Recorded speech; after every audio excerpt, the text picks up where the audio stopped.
Pakistani consulate Birmingham میں یوم دفاع اور کشمیریوں سے اظہار یکجہتی کے لیے تقریب کا انعقاد کیا گیا، جس میں MP خالد محمود اور کمیونٹی رہنماؤں سمیت لوگوں کی بڑی تعداد نے شرکت کی۔ دیکھیں عابد قاسمی کی یہ رپورٹ۔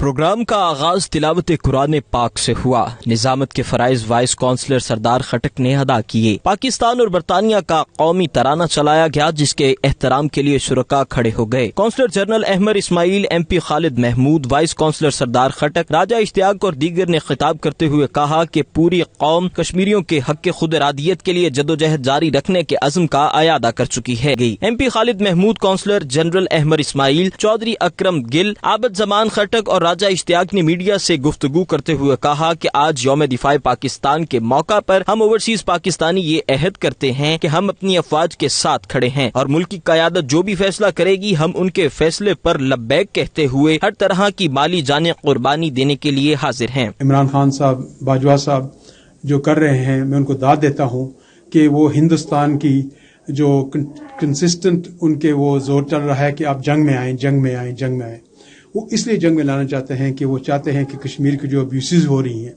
وہ جو لوگوں کو بالکل ہی انہوں نے بند کر رکھا ہے، بلیک آؤٹ کے حساب سے بالکل کور کر دیا ہے کہ کوئی بات نہ ہے، وہ اپنے گناہ جو ہیں، اپنے انہوں نے جو ایٹراسٹیز جو انہوں نے کی ہیں ان کو چھپانا چاہتے ہیں۔ انڈیا کے درمیان کتنی ہی جنگیں ہو چکی ہیں، لیکن ہمیشہ سے پاکستانی فوج نے اور پاکستانی قوم نے اپنا ہمارے ملک کا دفاع کیا ہے۔